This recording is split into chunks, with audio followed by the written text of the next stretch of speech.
देसी पॉडकास्ट सबसे फास्ट में स्वागत है। आ रहे भाई, सब घर को लौट के आ रहे हैं, फिर चाहे एवेंजर्स हो, हैरी पॉटर या जैक स्पैरो। बात करेंगे एक ही चीज के बारे में। पहले स्टार्ट करते हैं डेयरडेविल बॉर्न अगेन के सीजन 2 से।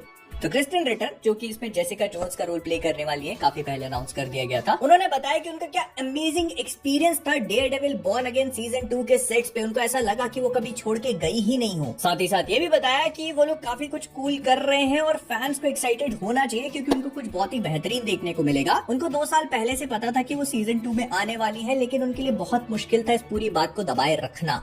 तो फिर सीजन 1 के एंड में क्यों नहीं है?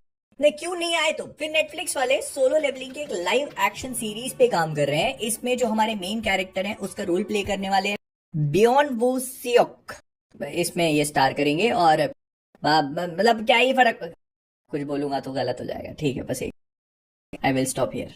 फिर जेसन एक्ल्स, जो कि सोल्जर बॉय का रोल प्ले करते हैं द बॉयज में, उन्होंने कहा कि इसी शो के एक और स्पिन ऑफ की तैयारी शुरू हो रही है। इसका नाम है वॉट राइजिंग और ये इसकी फिल्मिंग अगले महीने से शुरू कर देंगे। इसमें ये लोग सोल्जर बॉय और स्टॉर्म फ्रंट की कहानी बताएंगे। मतलब ये काफी पुराने टाइम में सेट होगा और साथ ही साथ एक मर्डर मिस्ट्री भी बताए। घंटे की मर्डर मिस्ट्री खुद ही मार रहे होंगे ये लोग। नाइट एट द म्यूजियम की एक नई मूवी पे काम चल रहा है। ये मूवी में सारे नए कैरेक्टर्स होंगे। जो पुराने बेन स्टिलर वगैरह थे, they are not returning for this one, तो इसमें सब कुछ नया देखने को मिलेगा। फिर मार्वल कॉमिक्स ने एक नई सीरीज अनाउंस करी है। इसका नाम है एज ऑफ रेवेलेशन। जैसे एज ऑफ अपोकलिप्स थी ना, तो उसी तरह आ रही है एज ऑफ रेवेलेशन। अब इसमें रेवेलेशन जो है वो बेसिकली अपोकलिप्स का सक्सेसर है, मतलब उसके आने वाली पीढ़ी का कोई, और वो जो है पूरी दुनिया को टेक ओवर कर चुका है। और इसमें हमको कई सारे अलग अलग क्रॉसओवर इश्यूज देखने को मिलेंगे, जैसे कि एवेंजर्स, स्पाइडरमैन, और इसकी कहानी 10 साल फ्यूचर में जम करके दिखाएगी कि रेवेलेशन जो अपोकलिप्स का सक्सेसर है उसने कैसे अर्थ को टेक ओवर कर लिया। और सब मतलब including X-Men, Avengers and everyone उसके हिसाब से रह रहे। अपोकलिप्स क्या कहता था? क्या हो तुम? अब हम उससे कहते हैं तू क्या है? गॉडजिला -1 के डायरेक्टर ने रिसेंटली डीसी स्टूडियोज विजिट किया और वहां पर किसी से तो मिले हैं। अब क्या जस्टिस लीग वर्सेस गॉडजिला आने, पहले तुम जस्टिस लीग बना लो, ठीक है, उसके बाद हम लोग बात करेंगे डायनासोरों के बारे में। स्पीकिंग ऑफ विच, डीसी वालों का थोड़ा बहुत प्लान क्लियर होता हुआ नजर आ रहा है। इन लोगों ने प्लान किया हुआ है कि साल में 2 लाइव एक्शन मूवीज निकालनी है, फिर कुछ लाइव एक्शन शोज और एक एनिमेटेड शो भी। और ये कहा जा रहा है कि जो पूरी टीम है उनको एक एक करके दिखाया जाएगा और फिर जस्टिस लीग में पूरा इनको एक साथ इकट्ठा लेके आएंगे। जैसे हमको तो पता ही नहीं था। नहीं, मैं तो सोच रहा था कि एक बार भंडारे में बैठ के लंगर खाने चले जाएंगे। और फिर जो उनके Superman, Batman, wonder woman, Aquaman, flash ऐसे लेगेसी कैरेक्टर्स हैं, उनको री एस्टैब्लिश करके स्क्रीन पे यूनाइट करेंगे जस्टिस लीग मूवी में। नहीं, हमको तो पता है, ये तो मैंने सोचा है। मैं सोच रहा था भाई भंडारे में बैठ के लंगर खाने चल जाएंगे। इनफैक्ट डेविड जास्लाव का ये भी स्टेटमेंट आया है कि देखो कुछ टाइम पहले रॉक से बातचीत चल रही थी इस चीज को लेकर कि कैसे डीसी के फ्यूचर को आगे बढ़ाना है। एंड रॉक भाई साहब के पास डेफिनेटली बहुत सारी चीजें थी बताने के लिए कि ऐसा कर सकते हैं, वैसा कर सकते हैं, लेकिन फिर उनकी कन्वर्सेशन धीरे धीरे करके बंद हो गई जब ब्लैक एडम फ्लॉप हुई। तो जो क्या ही है। और इतना ही नहीं, एक वक्त था जब डब्ल्यूबी वाले क्रिस्टोफर नोलन की पिक्चरों में, जो उन्होंने डार्क नाइट सेटअप किया था, उसके स्पिन ऑफ में एक रॉबिन का शो बनाना चाहते थे, लेकिन क्रिस्टोफर नोलन ने कहा कि बिल्कुल भी इसकी इजाजत नहीं है तुमको। अच्छा ही हुआ भाई, वो बहुत वक्त खराब था, वो अभी कौन सा अच्छा चल रहा है। वैसे इतना बुरा भी नहीं है, क्योंकि अगर सुपरमैन के बॉक्स ऑफिस कलेक्शन को एज ऑफ नाउ देखा जाए तो इसने टोटल वर्ल्ड वाइड 220 मिलियन की कमाई कर ली है। ऑल्दो इसमें से डोमेस्टिक कलेक्शन 125 मिलियन है और जितना इंटरनेशनली इसको करना चाहिए था, जितना लोग एक्सपेक्ट कर रहे थे, उतना अभी तक नहीं किया है। बट स्टिल बहुत सारी recently release super hero movies को ये आउट परफॉर्म करती जा रही है, including the Batman as well. फिर मैट शैकमैन, जो कि फैंटास्टिक फोर फर्स्ट स्टेप्स के डायरेक्टर है, उनका ये कहना पड़ता है कि सिर्फ इसी क्वेश्चन को अवॉइड करने के लिए कि आखिरकार फैंटास्टिक फोर थानोस के टाइम पर कहां थे, उन्होंने इनको दूसरी दुनिया में ही डाल दिया। भाई बोल देते कि ऑफ वर्ल्ड है, कितनी बार थॉर का ही सुनने मिल गया। कैप्टन मार्वल भी तो नहीं थी इन्फिनिटी वॉर में, तो बोल देते हैं कि ऑफ वर्ल्ड है, दुनिया बदलने की क्या जरूरत थी। फिर इट की prequel series Welcome to Derry अक्टूबर में रिलीज होगी। इसका पहला पोस्टर दिखा दिया गया है। मैं थोड़ा एक्साइटेड हूँ इसको लेके, ऑल्दो मुझे सेकंड पार्ट उतना पसंद नहीं आया था, but still will wait and see how it goes. फिर अभी सुपरमैन बनने वाले डेविड कॉन्सर्ट से पूछा गया कि आपका ड्रीम रोल क्या है, तो उन्होंने कहा कि वो जो स्टार वॉर्स में एक्स विंग पायलट होते हैं ना, मैं वो बनना चाहता हूँ। ये आदमी सुपरमैन है, इसको एक्स विंग का पायलट, इनके हाथ में सोने का कटोरा दो ना तो भी इनको भीख मांगना है। अबे वो जिंदा तक नहीं बचते भाई। फिर एडी गतेगी, क्योंकि अभी रिसेंटली हमने मिस्टर टेरिफिक देखे हैं सुपरमैन में, वो अगर आपको याद हो तो एक्समैन फर्स्ट क्लास में भी थे। उनका एक बहुत ही छोटा सा रोल था और उसी के रिगार्डिंग उन्होंने कहा कि उनको प्रॉमिस किया गया था कि फर्स्ट क्लास में तुम मर तो रहे हो लेकिन फिर वापस आ जाओगे, हम दोबारा रिसरेक्ट करें। भाई मानना पड़ेगा उस्ताद, बंदे के पास पिक्चर में बोलने को एक डायलॉग नहीं, लेकिन उम्मीद जरूर थी कि मर तो गया, क्या हुआ, आ रहा वापस। Imagine telling your friends that और फिर कभी वापस ही नहीं आ रहे। क्या भाई, जो मजे चल रहे होंगे उधर, लेकिन अब बंदा बन चुका है मिस्टर टेरिफिक। तो वही बोल, पहले तुम क्या बोलते थे, अब हम।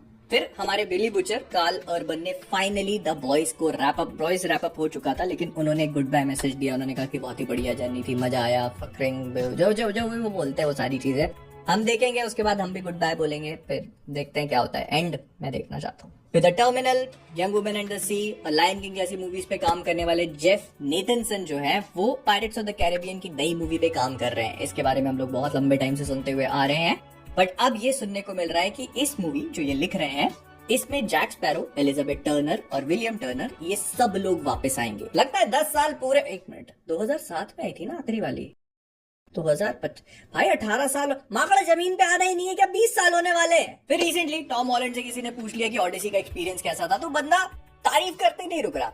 भाई it was once in a lifetime experience, मेरा रोल इतना बढ़िया है, ये पिक्चर इतनी बढ़िया है, आप लोग जब देखोगे तो आपको मजा ही आ जाएगा। This was without a doubt one of the greatest experience I have had on the set. भाई इतनी भी तारीफ मत कर दो कि अगली पिक्चर में स्पाइडरमैन को ही मरना पड़ जाए, है ना। और फिर थोड़ी शर्म आ गई तो ब्रांड न्यू डे के बारे में भी बात कर ली कि उसकी शूटिंग अभी रिसेंटली चालू हो जाएगी। मतलब इसको 1 अगस्त से 15 अगस्त तक फिल्म किया जाएगा स्कॉटलैंड में, ग्लासगो में एक सेट वेट खड़ा किया हुआ है। और टॉम हॉलैंड ने इसी बारे में कहा कि जब नो वे होम बना रहे थे वो लोग, तो कोविड की वजह से बहुत ज्यादा रियल लाइव लोकेशंस पे नहीं जा पाए, but now they are coming back to the old ways of film making. और फिर वो एक सेट खड़ा किया है वहां पर, काफी बढ़िया सीन होगा। बंदे को खुद भी नहीं पता होगा, हो सकता है बहुत बड़ी बात थी कि हो ही ना वहां पर स्टंट मैन पूरा मास्क वास्क स्पाइडरमैन बन के।